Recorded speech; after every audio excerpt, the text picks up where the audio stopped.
Yes, people, what is going on? We are back yet again. Another race weekend has come past, and I tell you what, P2 in Shanghai. As you can see on the banner, as you can see from the thumbnail as well. Welcome to the McLaren Fan TV channel.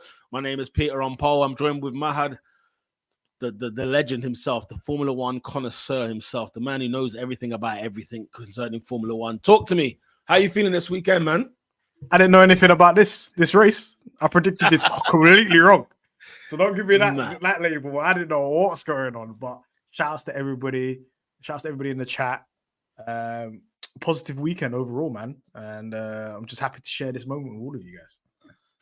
Yeah, I mean, we did say, was it 2 weeks ago? We sort of looked when we were predicting China. Sorry, we were sort of saying like we're going to be watching this through our fingers because it's not going to be one of them easy ones to get through this weekend. And we just thought, you know what, especially those first three corners, man, that was hell on earth, man. To watch that, to see that happen and take place where we're getting moved to, I was just like, you know what, I'm so done with this. Like, we need to just take me somewhere to a race that we know we're going to do okay.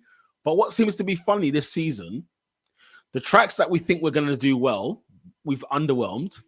And the tracks that we're like frightened of, we've actually not done too bad. Would you agree? It's true because I didn't expect us to get a podium in Australia. And we did well. Yeah, exactly. I thought we were going to be horrific in Bahrain, talking like no points. We were in the points, double points. And we've kept that streak going. Listen, every race, Q3. Both drivers. Every race, double points. Both drivers. 5 in a row now. And yeah, like, I think I've given up making predictions with this car. I'm thinking, we're going to be good here. We're going to be bad here. I'm done. Yeah, because from the moment that McLaren are confused about it, why should I know? And they're the ones that own the car. They're the ones that built the car. And they don't understand. I believe, obviously, this weekend it was even more of an extreme because we were bad in the sprint race. Yeah, and then we were amazing in the race. How did that even make sense? It has to be weather dependent. Does it make sense? I mean, it's I don't know, man. You know what? I genuinely don't know. Like, I think that's one thing we've come to realize. I think after what race is this? Is this 4 or 5? This is after 5. This is after 5. I think we've come to realize, like, okay, we actually don't really know what's going on here. And the first, like it's a 24 race sort of calendar season, right? So it's going to be breaking up into sections this season. So we've got our first 5. That's like a good number, of races to say, okay, where do we think this car is? And in all honesty, we don't seem to know. But at the same time, I'm not too sure if you're a Ferrari guy, if you know where your car is really, if you're a Mercedes guy. I mean, you look at what Mercedes went through as well. You're just thinking, hang on a minute, what are they like? What are they really? Who's the true Mercedes? Who's the true Ferrari? Who's the true Aston? And then us is a bit of the places we do not look forward to. We've done, I've actually left the weekend like, actually, do you know what? I went too bad, and that's not normal. do you know what I mean? It's not normal. Yeah, like when it's been a long weekend. Obviously, it's been a sprint weekend and a new format and stuff like that of a sprint. They've changed it again. When you watch Lando Norris slapping it on pole, what's going through your mind, Peter? Do you know what? Because correct me if I'm wrong. The timings, sector 1 and 2, were not great. So where he's plucked this sector 3 from, I had no idea. And the thing is, when was that? It was early morning, wasn't it? That shootout. So like it was like, I say early morning, it was like 8 o'clock in the morning, I think. Yeah. Because I was in the office, I've just walked into the office. It caught me off guard that this thing was even on. So obviously all attention focused straight onto that. And I'm watching it and I'm like, wait, what? But then I thought, you know what it is? I thought, oh, not everyone's done their runs yet. I just thought, oh, he's done his pole. But then I see the time is very, very short. So I'm like, wait a minute, everyone's done a good run here, like a real run before? I was confused. I was like, okay, it's the wet. I'm seeing, correct me if I'm wrong, Mahad, I swear I saw yellow sector 1 and 2. So where you have to remember, he did purple sector 1 and 2 the lap before, then messed up on the final corner. And then he went out on the final corner. That was a worldly lap. That lap is better than the lap that he actually got pole on. Actually done, but he went out on the final corner, right? So then when he's doing sector 1 and 2 for the next lap, it's never going to be faster than the previous lap, but it's still going to be fast. And then that lap, he just kept it within lines, and that was still better. You have to understand, You have to understand what he was doing in that qualifying session. Lando Norris, he was taking the piss. Look at the time gaps he had over everybody. He's doing yellow sectors faster than everybody than people's purple sectors, people's green sectors. So how does that make sense then? He was going on. He was the person that was setting the standard on the track. Every sector, he was the fastest. So then when the final lap where he actually completed the lap without going out, without exceeding track limits, it wasn't the fastest for him sector wise. He completed the lap because obviously that final sector he went onto the gravel, but the final lap he didn't go out on the gravel. And you have to remember 1.3 seconds gap. It was a clear gap. It was a clear gap. These times they were focusing on Hamilton, like, can he improve on his time? All of a sudden, you just see Lando go right back to the top. And I'm thinking, wait, what the hell is going on here? Because obviously but he was consistently, even the previous laps, he was killing. Kept on going up. He was consistently half a second faster than everybody. Yeah. So throughout, when the rain started to drop heavy, he was the best guy out there. What does that tell you guys? What does it say? Talk about rain being the great equalizer. He's the only guy that can bloody keep it on track. I saw Leclerc in the wall. I saw Max Verstappen going off the final corner. Question: Why was Max's time deleted when he went off, but Lando's kept on? Obviously, they explained Lando. His following lap after he went off was not deleted. The actual lap where he went off got deleted. Same with Norris. The lap you go off, you get deleted, not the following lap. Because what's the point of deleting the next lap? Because you went into gravel. You didn't gain an advantage for the next lap. Oh, that's okay. That's what they meant. Because I was like, so that's the rationale. It's not like Austria where, if you go off, you get a better momentum for your next lap. That's why they delete, or like Monza, you get better momentum. It's not. So the gravel trap's there to delete that lap entirely. Right. So Verstappen's deleted lap was from the one previous, not from the one current. No, not the lap that he actually did. Okay. Because I was confused, because obviously, and I think because everything was happening so fast, obviously, fair play to those who had to keep up with informing people that this app has been deleted and whatever else. They deleted it by accident. They admitted it. FIA, when Hamilton went pole and then Norris went pole on his final lap, and then they deleted Norris's pole. They should not have never deleted that pole, right? Because he never went off. Because the whole lap he didn't go off. Well, even that final turn. Final corner. The final corner was the lap before the actual pole lap. See, remember, he goes off. Think about this. This guy slapped it on pole, and he was in the gravel on the momentum. That's what I'm saying. That's what I was just like, what's going on here? So he was already down when he's on the straight when you start your lap, because he went off on the previous lap, and he still put it on pole. It was phenomenal from Lando Norris. Let it rain every race. This guy is getting the pole record. Let's get through some of the comments in the comment section. Everybody, let's go through all everybody's. Big up to everyone that's watching right now. Make sure you lot smash a like on the video. You lot are tremendous as always. As you know, it's a Monday, obviously, so we've had to move it because Arsenal are playing Chelsea tomorrow night. That's all I can say. And I thought, whilst the momentum, as you mentioned, Mahad, you said, let's strike while the iron's hot. We've got our P2, we've got a pole position as well. So listen, let's talk right now, man. People are feeling good. Let's see what you lot are saying. Drea, what's happening? Good evening. How was this weekend? How was this weekend for damage limitation? That was the tagline this week, wasn't it? It was like damage limitation. That's what Stella said coming into the weekend. It was the tag, boy. It was the tag. Not a perfect weekend, but very lovely indeed. 100%. We agree with you there. Z says hello. Hope you're good, Z. Hope you're doing well. Alex, the Oracle, says hello, lads. Big up yourself. Steph Flo in the building says, what's good, MFTV fam? Hope you're well. Hope you're good. Adam saying, evening, lads. Not bad for damage limitation. There you go. Beautiful. whatever I said last time, it wasn't me. I was hacked by someone talking absolute waffle. The first time in McLaren Fan TV history, Alex was waffling last time round. And Alex, man, your Oracle status is up for question right now. It's up for questioning because he hit. I'm gonna ask you a question at the end of the stream. you know the ones. I'm gonna ask you about. We're gonna ask you about upgrades. He literally hit the wall, didn't he? He hit the wall with that one last week. So we'll see. We'll see what he says at the end of it. TSJ Awesome, hope you're good. Says Norris showed great pace all weekend. I'm slightly worried about Piastri, though. Hopefully, his race pace improves. We'll talk about Piastri because I think there's some interesting points to note regarding him. Because I did see a lot of this kind of comment come up for Piastri.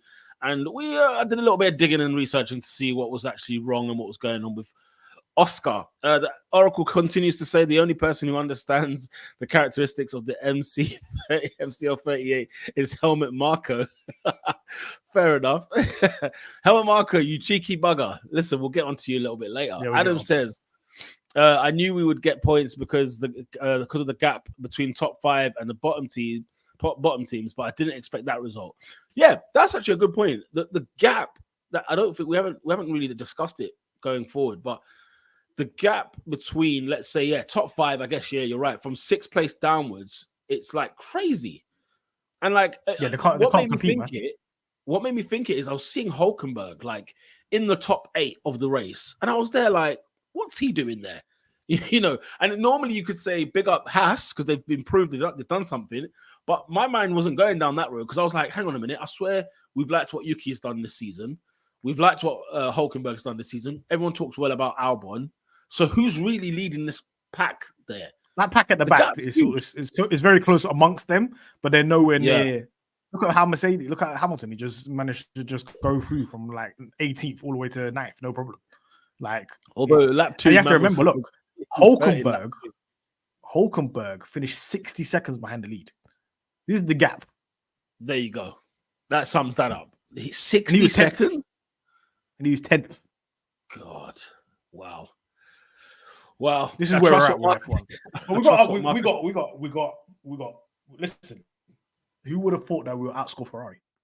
How about that? We will get to that. We will get it. Because if they think I've missed that, you sure as hell know I haven't missed that one. Outscoring the Ferraris? Actually, did we outscore Ferrari? Let me check. Let me do the math. Oh, Oscar, don't let us down, man. Oscar got we scored the same amount of points. We drew. Okay, fine. Yeah. No, but what about the whole weekend? What about sprint points? Nah, man, Ferrari outscored us then. Oh, damn it! Yeah, they did, didn't they? It's fine. It's all right. Listen, we got a pole and a P2. Allow it. Let them have their points, man. We built up a gap on Mercedes and Aston. There we go. That's what matters. Alex says, I trust what Marco says about the car more than Norris. Z says, as long as Lando said that they won't be on the podium, I knew. Yeah, we spoke about how Lando says one thing. And it turns Don't believe him. Don't believe this guy. Do not believe this guy. But you're right, though. In terms of the way that the thing with McLaren at the minute, though, the way that they're talking, and it's like, even they're surprised. Okay, if you're surprised, then what can we do? What can we do here? We just got to watch each race as it comes. 100%. Mercedes fans know where their car is, and it's in the mud. Love every single answer that. Adam says, love how Norris made a bet of finishing 35 seconds behind Ferrari on Sunday. This guy, bro. This guy. Don't let this guy gamble, man. Get him away from definitely don't. He's awful. He's awful. No, S1, Sector 1 and Sector 2 from Lando was great. He was just even better the previous lap. Copy. Yeah, you guys explained that well. Because it was a blur. I watched it at work and then I watched it again and I was like, okay, what are they actually saying here? But yeah, because my understanding was is that the because he went out in the gravel and still went P1, he still somehow didn't improve on his time. He still didn't seem to have lost time. There wasn't an advantage gained. I thought that was based on that current lap. But if it's not based on that current lap, then it's like, okay, because of what he went in the gravel the lap before, which flops this current lap, he still smashed it. That's on him. He made up the time. And that's clever. Like, I don't know how they figured that out that quickly, because in fairness to them, within a minute, the thing was rectified. And that's not the FIA. If anybody does something slow, You know, we would have found out like midnight. Yeah. Oh yeah. Lando Norris is actually on pole. Sorry, guys. Lando with his little tire at midnight. Nah, man. Nah, with no one there. They did resolve the situation correctly. But we're gonna have to talk about that in the room. Stella was saying like, you know, we didn't even protest it. Like they just did it themselves. That shocked me. I reckon they just took the bottom accident. Fair enough. I'm telling you right now. Fair enough. Drea says the lower track temperatures helped a lot, I think, for the race day. Yeah, because it still didn't look a bit. Year. Yeah, it wasn't quite cold. Yeah. The car starts cooking. Remember in Monaco last year? Yeah. These guys were second faster than Verstappen on track when it started raining. You gotta love it, man. We saw Spain last year when it was quali. Lando slapped it P3, and that was before upgrades. Yeah. Oh yeah. Of course, yeah, it was. It was indeed. As the Oracle mentioned earlier, the great equalizer. Look what Lando can do. Huh? The great equalizer, man. Who's doubting? Who's doubting? Because we're at the point now. We're at the point, yeah, where it's just like satire now. Right. Right. Like, what are we doing right now? Right. Like, we can't say he's not a good driver. We can't say he's not a top driver. We've got too much evidence in the bank. What we did. Like he finished ahead, even in the race, right? When there wasn't rain or whatever, he finished ahead of a Red Bull, which can't be laughed at. Checo didn't have any issues. Like, let's make a dent. I thought it was, you know, when he got past Leclerc. Yeah, I thought it was just a foregone conclusion that he's going to get done. Same here. To me, I was like, look, keep that third. Like they were saying, the race was with Aston Martin. Cool, innit? I understand that. Red Bull, off you go. Take your P3. Let's go home. I was chilling with the P3 because, as you said, as soon as he passed Leclerc, because he dunked on Leclerc, and I thought, that Red Bull's serious. And then I thought, okay, you know, the writing was on the wall for P3. Lando made a mistake, dropped some time to him, and then made up the time again. Yeah, if you're like you said, it's satire now. If you're even there debating and having conversations, like forget about it. If you like, I have this conversation. If you ain't got Lando in your top 5, what are you watching? Yeah, who is the top 5 then? Who's in your top 5? What conversation are you having? I don't really understand. What sport are we watching where we're having this? I don't think we should even engage with people that are having this conversation. People that say like no wins and stuff like that. Just what are you talking about? Are we gonna look back when Lando's got 30 wins and then do you remember the times when everybody used to call him no wins? What's the point? What's the point of this conversation? We already know this. It's so funny because this is the level of disrespect that Verstappen used to get prior to 2021. They were like, Verstappen, why has he only got 10 wins? You know what I mean? What's going on here? He's still crashing out and stuff like that. Pre-2020, when he was having a 2019 Spa, he was getting disrespected out here. They're calling crash Verstappen, all that kind of stuff. Please use your eyes, man. You know what's funny as well? Bottas has 10 race wins. Is that correct? Is it 8 or 10? Can't remember. I think it's one of the two. Is it 10? Ricciardo's got 8. He's got 10. Yeah, Ricciardo's 8. He's 10. Yeah, we're not hearing a peep about them. But the conversation with Verstappen is like, you know, when I remember that conversation when they were like, he hasn't even got 10. Brother, slow down. This guy is a beast. And he this is before he was getting these wins like regularly. Because some of the wins he was getting at the time before that was just like insane. It was insane. So people don't know what they're talking about. I mean, that is the case. It's always been the case, though. We're not new to this at all. Of course. But we're going to have to talk about it, though. We're going to have to talk about this sprint race start. Yeah. All right. We can't ignore that. I'm doing my best. I know we were just eulogizing the man. I'm doing my best for propaganda, bro. Let me know. You let me know what you thought about it. Well, right now. Okay. Okay. So the fan in me said, wow, that was quick from Hamilton. Do you know what I mean? Like the fan in me just said, you know what? Like that was crazy from Hamilton. Because when I looked at Lando's start, do you know what? Like I don't know if you watched a couple of replays of it.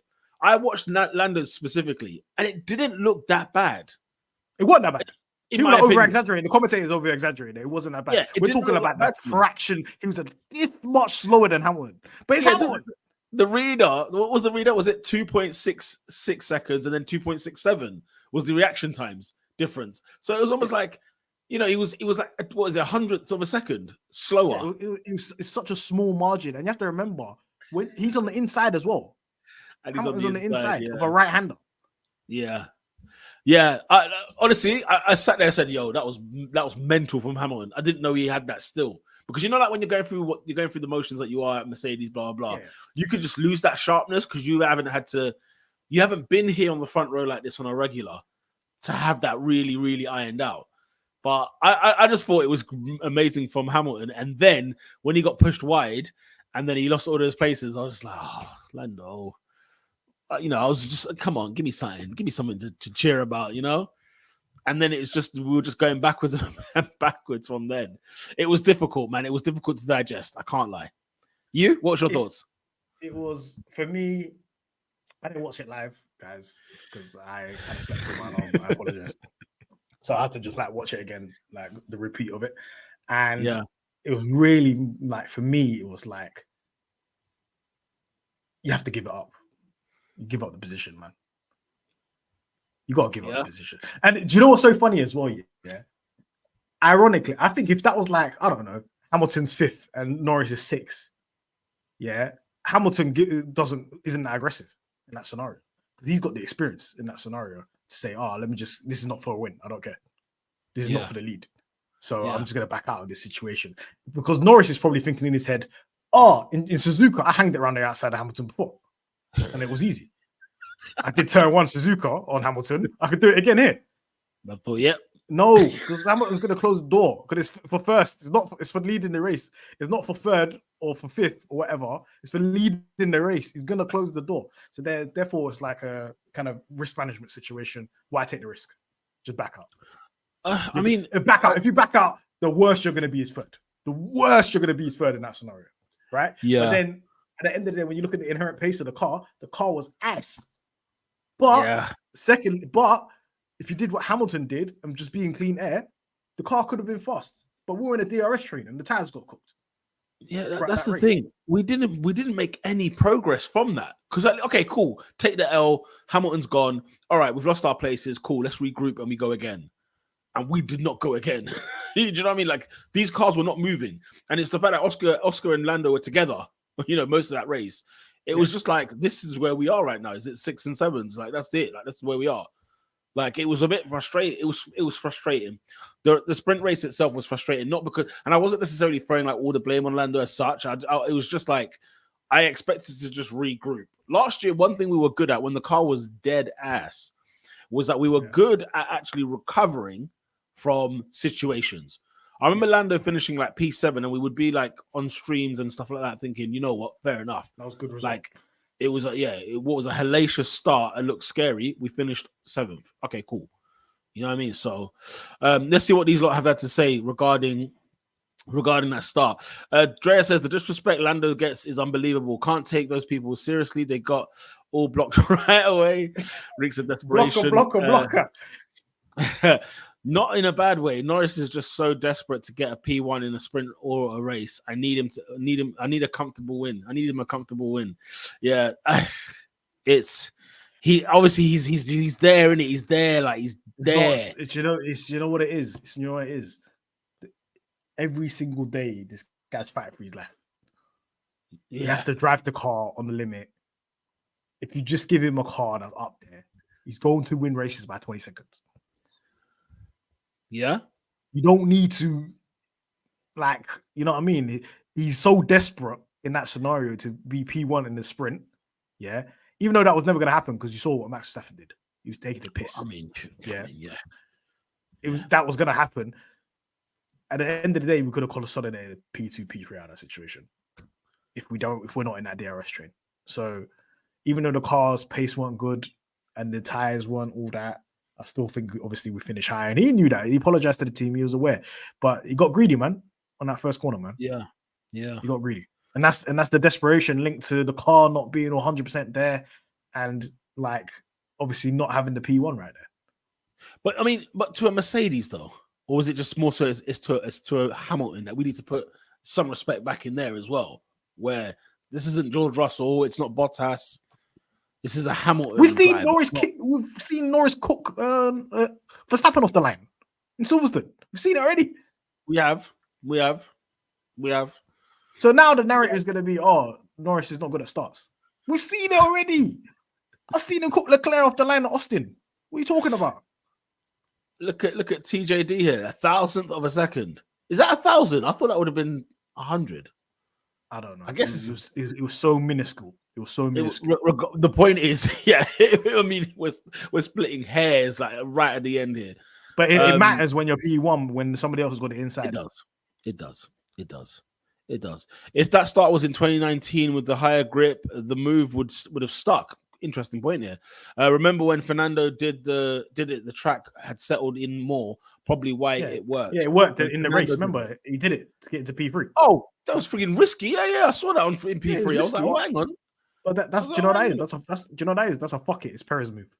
That's what that is. I don't think Alonso does that to every driver. He did it because it's Perez. The disrespect, man.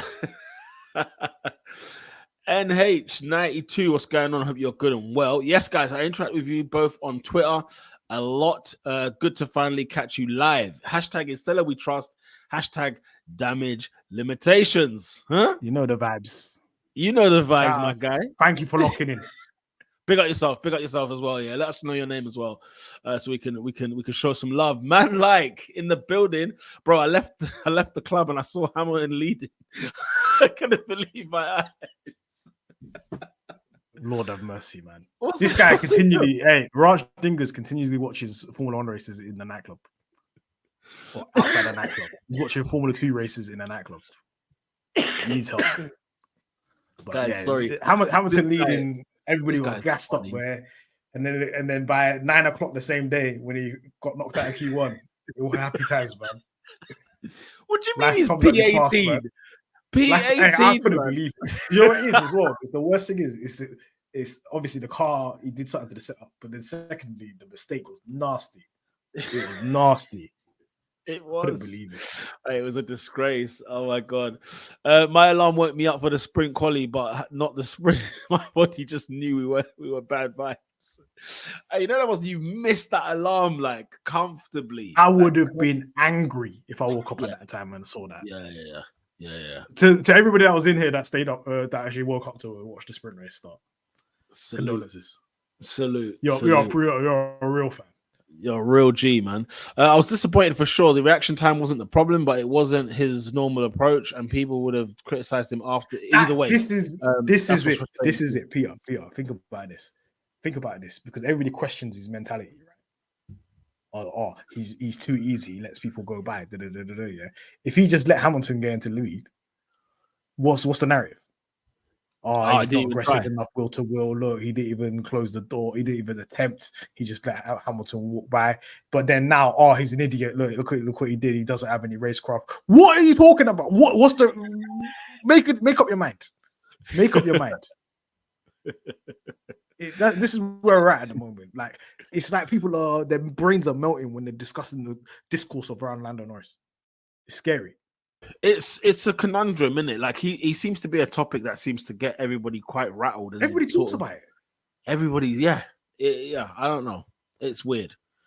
Who Wants to Group says it was a confusing one. Yeah, sprint was confusing compared to the rest of the weekend. It definitely was.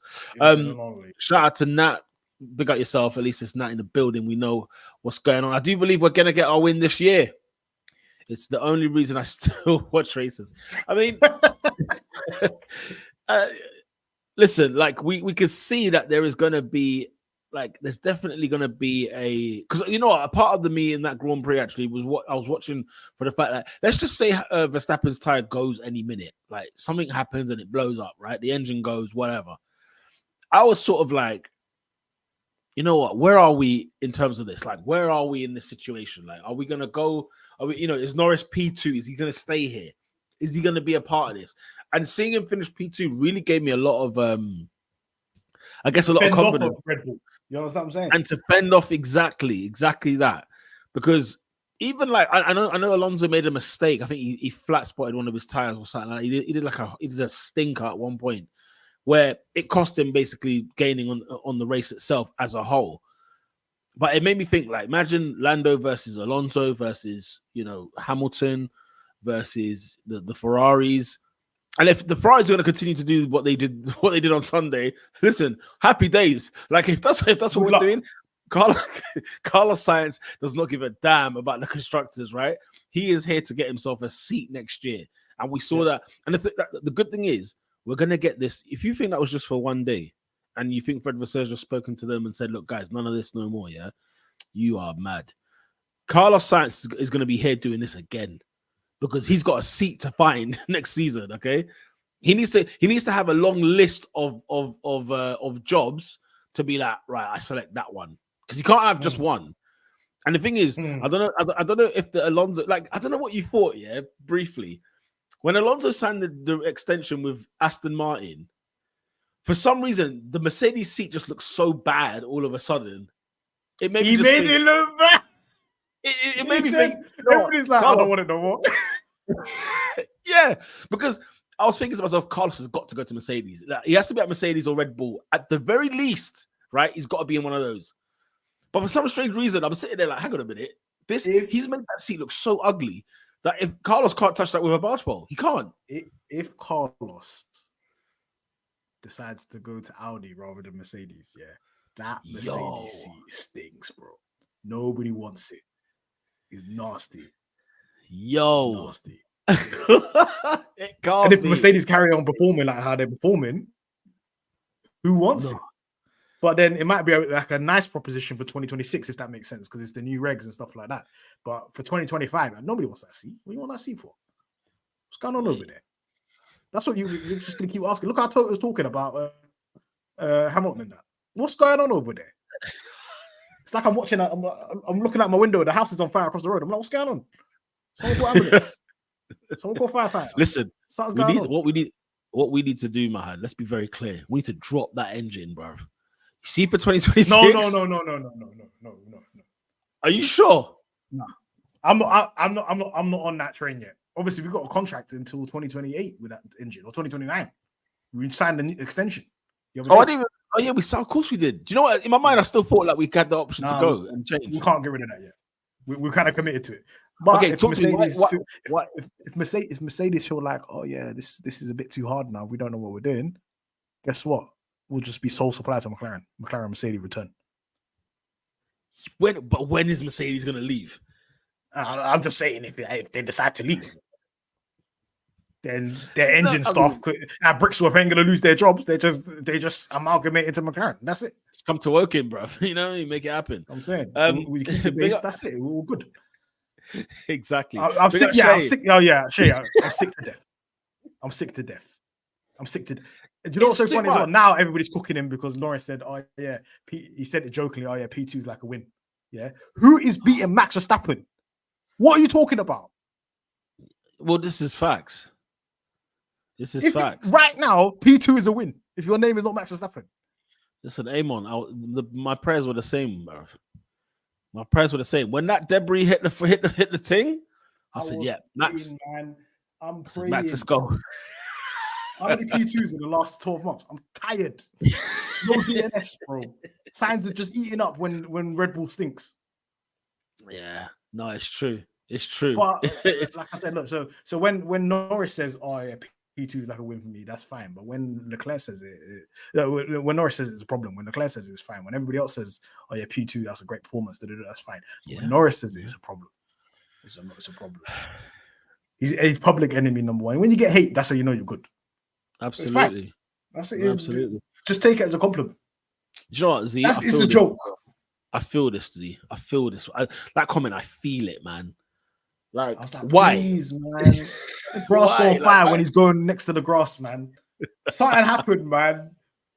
Please. And why is it always Sainz? Why is it always Carlos Sainz that seems to pick up these wins as well? Carlos Sainz eating well. Whenever the Red Bull are stinking a little bit, it's Carlos Sainz. The guy is eating well. He's eating well, man. It's annoying. Nat says we've proved this year already we can be better than Ferrari, and we're only 5 races in. Sergio isn't Max. All we need is a mechanical failure for Max or a track that really suits us. We'll get the dub. Do you believe this from that? Nat was saying earlier that he believes that that win's coming this season. What are your thoughts? If you was a betting man, are you putting down your house that a McLaren win will take place this season? I believe a McLaren win happens this season, but this is my caveat: it's got to rain. Say that again. It's got to rain. It's got to rain. It's got to rain. Oh, it has to rain. If it's a wet race, he's winning. What do you guys think in the chat? Let us know. Are we getting our first win this year? Or is it our car looks better? Our car looks significantly better than Red Bull in the rain. I've got evidence now. That's true. If it rains, especially if it was like a dry race and then it becomes wet. If it's like Imola, let's say for Imola, for example, and it's dry, but then we've qualified well, we're like P2, whatever. Max is in the lead, then there's like 20 laps left, and then it starts chucking it. Yeah. That is the chance right there. That is the chance right there. If we're not that far behind, if we're like 5 seconds behind, 6 seconds behind, we're winning that race. Tell you right now. Could it be in Spa as well? That it has to be. It could be Spa. It could be Zandvoort. It could be somewhere. But I think it has to be rain. Dry conditions, you're not beating this Red Bull. I'm sorry. Yeah, not this year, unless of a failure. You're saying because you're basically saying if Max is still on track, the only way we win is this weather condition. Is that correct? On track? That's the only way you can do it. If it's weather condition or he's been absolutely shagged by a safety car or something like that, where he's got oldest tires in the world and we've got fresh tires. You understand what I'm saying? Let's see what you guys think. And they're like, he's on fresh, and Lando's on fresh tires, and Max is on tired. Tires are finished, and there's only like 15 laps left. That's the only way when he gets absolutely shafted by a safety car, or it's weather, or his car breakdown. There's only 3 scenarios. There is no way we are beating this no car on this circuit is beating this guy on pure pace, unless it's like they mess up or set up like Singapore. There's no way. These people are operationally sound. Have you seen the double stack? They did a double stack. One was 1.9 seconds. One was 2. We can't compete. I saw that. I was like, oh my god. Wasn't it 2 and 2.1? I don't know. It don't matter. It don't matter. It was fast. Both of them pit stops were faster than our fastest one. I don't know. We're faster than, quicker than quick. It was crazy. I mean, yeah. This is the levels, isn't it? Max is the guy. So let us know. Do you guys think we'll actually get our win this year? We just need it to start to rain. Says who wants to groove. Spa 24 potentially says Z. Is hashtag Instella. We trust getting us that W. It could be Lando. It could be Oscar. We just need to be there. I think we just need to be there. Do we have to talk about Oscar? Maybe. So, okay, fine. I've tried to dodge the Oscar. Scoop on football. By the way, he's got a comment on Oscar, but I also saw this as well. Kendrick versus Drake. Who you guys got? I need your answer first. Listen, hip hop is back. Let me start off with this. Hip hop is back. Okay, let me just start off with that. But it's got to be Kendrick. Like it's got to be. The thing is, though, you see Drake's style, because the way he can deliver the disses, I'm for it. I'm here for it. I'm entertained. Drake gives me entertainment, but Kendrick gives me that raw. Like it's like Pusha T when Pusha T and Drake went at it. Like Pusha gave you just the bars, and it was like, okay, here we are, we're done. I'm here to annihilate you and finish your life. But Drake, I can listen to that all day long. I could go to the gym, listen to it. I can listen to anything and everything. People are gonna remember it. It's got quotables. And it's got the memories. You know what I'm saying? Like back to back, I still listen to now. I was at the gym today, back to back played. Yeah. You know what I'm saying? That's a 15, 16 diss track or whatever. I think solely because of that popularity, obviously Drake's gonna yeah. Deal with it. Kendrick's taking too long as well. Drake's just goading. So that's hip hop TV. That's done. Okay. So to Scoop's actual question, thoughts about Piastri's tire deg issues cropping up again. It's going to cost McLaren P2 in the constructors. He is overrated. Still too early to say. Whoa. Okay. Okay. So, before you start, okay. Let me tell everybody in the chat. Let us know what your thoughts. Are you worried about Oscar Piastri at this moment in time? Yeah. Okay, Peter, go. So, Mr. Andrea Stella, spoke after the race about one Oscar Piastri, and a couple of things he said, because he was sort of saying that that Oscar actually did a tremendous job with what was going on, because he had damage, during the race, and actually the performance he actually did for what he had, because he had damage. I can't remember what the damage was caused from. He got Daniel Ricciardo went in the back of it. When he got hit at the back, yeah.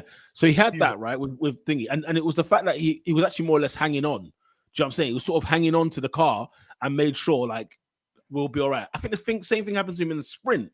From what I remember, the sprint, he got a bit of damage, and he was doing everything he can to manage the car. Oh, no, do you know what the sprint was? You know what happened in the sprint? He was on new mediums, and Lando was on new mediums. He was on old tires. Oh, that was it. Yes. He was on old mediums. Yes, correct. And also, Lando said, even if I had like done well at the start of the sprint, we were going to be where we ended up now. And that for me was telling. That was very, very telling. Now, look, am I expecting Oscar to beat Lando here and there? Not really. Because we're talking about a driver in Lando who's been there for how long? Since what, 2019? Right? He's been here. He's been here with McLaren learning and doing all this sort of stuff. And Oscar Piastri, I don't think, because I think, was it Ted Kravitz that said it? He kind of mentioned like rookie, not so rookie, needs to kind of work on these mistakes and whatever else. And I'm sitting there thinking, hang on a minute, Ted. First of all, China, he's never raced in before. Never raced in China before. But then also, what Stella said afterwards, the guy had damage to his car and he held his own. He finished what? Was it 8 he finished? P8. Guys, we got double points finished both in the sprint and in the race. So it's one thing to talk about the race weekends where we've, you mentioned it earlier on the show. You said we've had our streak of double points finishes. I agree. And also in the sprint, we got double points finish. I'm not worried about Oscar and his time management as such. I think over the course of the season, just pay attention. Over the course of the season, Oscar will get better at it, right? But I think because of how good Lando was, this is putting when you're that good, it makes you look, the other person looks bad. Yeah, I'm thinking, let's keep it a buck here, because Alonso's retirement was in what, the sprint, wasn't it? So it bumped Oscar. I can't remember what where did Oscar finish? 7, 6. They finished right next to each other. Lando is P6, they finished together, right? P6, P7, and that's the other important thing. Oscar is finishing with Lando. Okay, not in the race, but he finished with Lando in the sprint, and he was for quite a long period of it. He was there. So as far as I'm concerned, I think Oscar finished ahead of who? Because there was also a car that he finished ahead of that I was like, okay, there's some integrity there. There's some integrity there. It's not like he's getting washed up and getting spat out here. He's actually doing a decent job. So I'm not nervous about his tire deg situation. The quali times, I guess you could argue. Quali times they're right next to each other. Let's see what's going on. But then P4, other than P5. that, I'm like, other than that, exactly. So quali he finished beside Lando as well. So the sprint quali, obviously, that was the rain. I'm not expecting Piastri to do that. First quali session on that track. He's never been to that track. He's never been there. That's what I'm saying. He's never been there. And he qualified P5 ahead of both Ferraris. So and I wasn't expecting him to do much in the sprint quali when it started to rain. I was like, the first 2 sessions, in the second, in SQ2, he was ahead of Lando. Well, there you go. And then SQ3, when the rain started dropping heavy, obviously he didn't put in a lap like how Lando put in a lap. So in one race he had old tires. The other one he had damage to damage limitation, if you will. So you see, Piastri in the sprint race had a gearbox problem as well. He had old tires and gearbox problem. Oh, okay. Thank you very much. Because what's his name? Stella said this. Stella was almost like batting back, like random don't know what they're talking about. That's how he kind of approached the Oscar situation. Yeah. And it was like, thank you. I was like, there you go. That's what I was, because I looked at Oscar and I thought, this not all meets the eye here. I can't even just look at the eye test alone. Something else is going on here. And so, no, the answer to the question is no. I'm not worried about Oscar. And no, he's not overrated. He's not overrated. Crazy. He's not Crazy overrated. stuff. Definitely not overrated. I have very heavy stocks in Oscar Piastri. Yeah? Stocks are big. My but stocks yeah, are so big that I think is he going to cost us P2 in the constructors? Absolutely. This is why he's talking like he's bloody Daniel Ricciardo or something. What's going on there? Yeah, for real. If we had Daniel Ricciardo in the car, that point streak ain't happening. That Q3 streak ain't happening. Facts. Yeah, facts. We've seen it. But what I'm saying is, obviously, all the caveats with Piastri, I hold him to a high standard, right? So I hold him like he's with the Russells and the Leclercs. You know what I'm saying? Like he's up there. And here and then, I expect him to be Lando because he's that good, right? Yeah, I put him up there, right? So for me, when you start the race, P4, P5, you and Lando's P4, your P5, and this is the first stint, yeah. No damage to Piastri's car. This is before the damage, yeah. Mm-hmm. That time gap was too big. I'm sorry. The differential was too big. Yeah, Lando left him for smoke. He was gone. Yeah, and it's not as if Lando's raced here bare times. Lando's basically got his car sent to the sky in 2019. Yeah, and he did one lap, and then he did a couple laps. He did 50 odd laps with a severely damaged car at the back, and that was his race done. In it. So it's not like he's only got one race experience over this guy on this track, right? That gap's too big. I'm sorry. The gap's too big. You forget, and obviously this track, Lando nursed his tires properly. Yeah. He gave it a massage. That's what he was doing. Yeah, but if you look at the gap between Piastri and Norris before Piastri got the damage, I was worried. That's the first time ever I was worried. I was worried, man. You know me. You was the one that has been worried. True. Yeah, I've never been worried. That's the first time I've been worried. That stint prior to the damage in the Chinese Grand Prix on Sunday, I was worried. And for me, like, I hold it to a high standard. I'm not going to do this tire thing after Imola, because Imola's going to be the first track he's ever done in a Formula One car, right? Once Imola's done that race, past Imola, he's been to all these tracks already. I'm not hearing the tire deck thing anymore. He did it last year. Yeah. So Imola's the last one where we can say, oh, he's not really done a race on this track before. After that, I don't want to hear tire deck thing because I hold him to a high standard. Yeah, and that's fair. I'm not worried, but that was the first time I was worried. I'm not worried overall. He's not overrated, absolutely not. This guy is world championship material. You know what I'm saying? His mentality is absolutely elite as well. But that bit there, that first bit before the damage in China, I'm worried. So Shay says, I'm a little concerned, but I reckon he will continue to develop time management skills, over the course of the season, which is fair. Drea says, too early to tell. Oscar's first stint before the damage wasn't great, as you mentioned, about half a second slower than Lando, but it's early in his career. He'll learn with time. I mean, at the end of the day, and this is a track he doesn't know. At the end of the day, right? Exactly. No, exactly. And he's been good all the other races that like Australia, Saudi, stuff like that. He's been quick. It's not like he sorted out that race pace gap to Lando, but Lando was just on some annihilation mode this weekend. Yeah. I don't know if you've noticed, but your camera's stopped, so you're frozen. We can still hear you well clearly. Guys. But your camera just stopped. I'm frozen. And that is the most ugliest position as well, guys. Hold on. We'll continue on anyway. We'll wait till he comes back. TSJ also says, agreed. That Piastri did a good job after the damage, but I was worried about his pace in the comparable first stint, and well analyzed as well by Mahad as well, because I guess you have to have that conversation before the damage was done, and Lando's got 1 year on him in this circuit that we haven't been to for 4 years. You got to ask yourself those questions. Stefano says, not worried, but I'd like to see some tire improvement from him this year. I think everyone is in agreement with that. Yes and no. Yeah, so I think everybody's in a sort of we can't ignore it, but we can't overreact. It seems to be like the verdict here. Alex says, yes and no. He's definitely still a lot further off than we think with his management, but it really doesn't help that Lando was very, very clear. I agree. He was gone. His pace in comparison to Lando before the damage, spooky, says Z. What I've seen from 2024 Norris, he beats 2023 Norris by a decent margin. That's a very interesting one. Norris is, how much better has Norris become over the winter? What's happened to him? What's changed in him?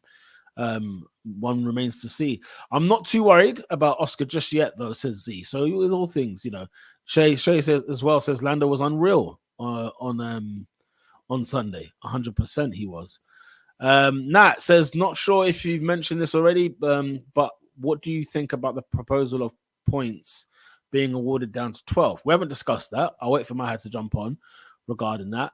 It'll be interesting actually to see, because you know what? Like, I think do you know what now? I think I'm of the opinion that, you know what, maybe last place gets 1 point, or no, last place gets no points, but from even number 19 down, I don't know how you would do it, but a part of me just thinks that if you're in the 15th, 16th position, like, I never kind of rate you, but then like if you finish 14th and then maybe 16th and then maybe 13th and then maybe whatever, over the course of the season, I see what your points looks like on the board, and it would look like, actually, you know what, you're actually okay. Like, you kind of normalize out. So it would help me with my perspective of drivers that sit between 13th, say 12th, 13th to the back of the grid. It would help me look at it like that. Lando raced half a race 5 years ago, so he didn't have too much advantage. But I think he's just got one of the best in management and adjusting his driving in a stint. He's up there with one of the best, it must be said. Definitely. Looking at the other drivers with the same amount of experience or little more, no one is close to in performance. That's the other thing as well.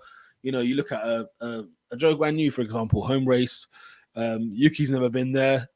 And you just look at the comparisons, and you look at, the McLaren car is not awful, but it's not the greatest at this moment in time. So, Mahad's back and joined in with us. Quick question from Nat saying that, what do you think about the 12 points being awarded down to P12? Where are you with that? I think it's charity. I don't like it. You don't like it? This isn't charity. This is Formula One. I don't want to see points getting extended down to P12. I'd rather it be the other way. Points only for up to P8, old school, 10 points. Yeah. For a win, all that kind of stuff. I want it. We're giving out too many points. I don't want to see Verstappen winning by having 500 odd plus points at the end of the season. Let's bring it old school, because I want jeopardy to happen. If something happens where something bad happened in a race, or you miss a race, whatever, something like that, or you DNF, I want that to hurt. There is that too, isn't there? And that brings jeopardy to the whole of Formula One. So I want that. I don't want it at P12. Who cares about P12? Thing is, I was just saying that my perception of drivers from P12 to the back of the grid would change if there was points, because I think over the course of a season, the same person who just finishes 17th doesn't always finish there. They sometimes finish 12th. And so if the season kind of ends and I see, I don't know, that's just like Kevin Magnussen, I find it like, well, what's the point of him there? But then if he's got all these points, I might look at him and think, he might finish ahead of Stroll, for goodness sake. And you just think, actually, Magnussen is not as bad as I thought he was. That's what I think would happen. My perception of certain drivers would change dramatically had I known what points they would be getting. Because I could not tell you what Magnussen done all of last year. I couldn't tell you the positions he finished. I'm not really interested in that storyline toward the back. This is why I don't want to. I want to create a point system when there's more jeopardy at the front, rather than the other way around, where we're giving these guys a more differential, so we can kind of figure out who's actually better between Williams and Haas and stuff like that. I don't care. I don't care. Yeah. Nat says, agree with Mahad. I think they're only bringing it because there's no fight at the front, so they're trying to advertise the midfield a little bit better. Ironically, if they did it the other way and took it back to the old point system, these teams would be fuming, especially like Red Bull and stuff like that. Yeah, because they can't stack pad at 25 points anymore. They can only stack pad at 10. That's better, isn't it? And that changes everything. That means something like what happened in Australia is absolutely detrimental to their title chances. Basically, back to where like 6 race wins is what would win you the championship, as opposed to having 20 race wins. It will be like that. And it stops teams from absolutely running away with it. Yeah, before summer break. No, true. Last ones here before we need to leave. Fortune says, big up yourself, says Stroll needs to change his name to Crash. He's more dangerous than slow. Jokes aside, his lack of accountability was scary. Yeah, he's a child of a billionaire. Why would he have accountability? When he reacted the way he did, I did think to myself, okay, maybe I haven't seen it from his perspective. But then I watched it over and over, and I was like, what's he talking about? Yeah. What's he talking about? It's just a joke. The guy's looking at the apex when he's in a safety car restart. What the hell are you talking about? Why are you looking at the apex for? These two look right. What are you doing? Yeah, he's looking the wrong way as well. And that ruined Oscar's race, which I felt bad for, man, because Oscar could have finished ahead of Russell. That's more points that we left on the table there. We maximized the points on the front, but it's like we could have got maybe a P6 out of that situation, but the damage just killed us, man. No facts. These two are the same people I've just clocked, as well. But very lastly, mate, let's rate these drivers. I need to get a move on, but let's rate these drivers. Where are we? Where's my ratings? Come on, give me my ratings, man. Where's my driver ratings? Here we are. Driver ratings for me, very quickly. Lando Norris gets 9. Oscar Piastri, all things considered, 7.5. For me, Lando Norris gets a 9.37. And love that.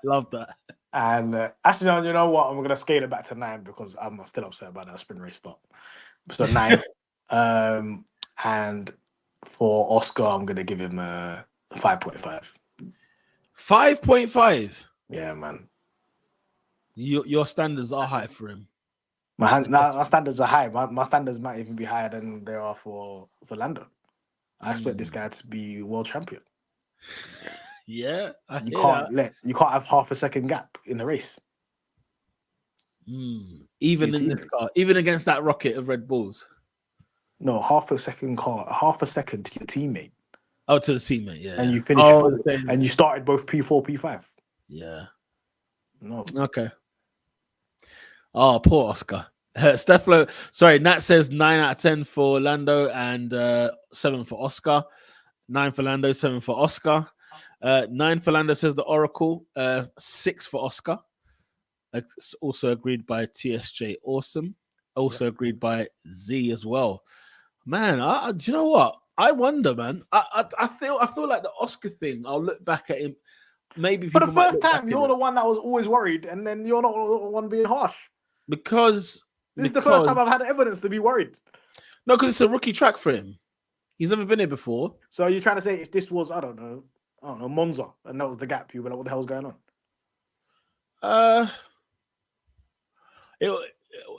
For me, I guess it depends on what is this pace? What's it down to? Why is he so slow? What's that down to? Is it tire management in the end? I think it was because I think out of everybody that managed their tires, Lando was the best on track that day. Yeah, true. He was. And funny enough, Alonso cooked his tires on the first stint. Yeah. I reckon as well, Lando having such a great weekend makes it look, thinking about that, then I'll give him a 6. So 6.5 for Adam, same to... I'm saying 9 and 6. 9 and 6? Okay, so reincarnation as well. 9 and 6. Strategists, is there anything to moan about with them? That little moment where we thought the virtual safety car was going to disappear. And Lando couldn't go in. Yeah, I was gonna lose my head because sometimes you could see the car. It's as if the team is not watching the screen and seeing look, Bottas, he ain't going anywhere. Look where he is. Yeah, safety car is happening. Go pit him. It was an unnecessary risk. Luckily, we kind of got ourselves out of it. But quali, we got ourselves out first time. We were first in the pack before the rain came. A lot of good decisions. A lot of good stuff was set up as well. Getting sorted out. I think the strategy team did well. We went to a one-stop. We mirrored Leclerc. I think apart from that little moment, I'm going to give the strategy team an 8. 8. I agree with because that moment didn't have a consequence, and then everything else they were spot on. I agree with the 8 as well, guys. I've got to bounce. Okay, cool. So big up everyone who's been watching today. Thank you very much for joining us. Make sure you smash a like on the video and join us for the weekend, for the Tuesday after the Miami Grand Prix. I say major, but upgrades are meant to be coming. So we will wait and see how that goes. Until next time, people, peace. We'll see you then. Peace. Bless, bro.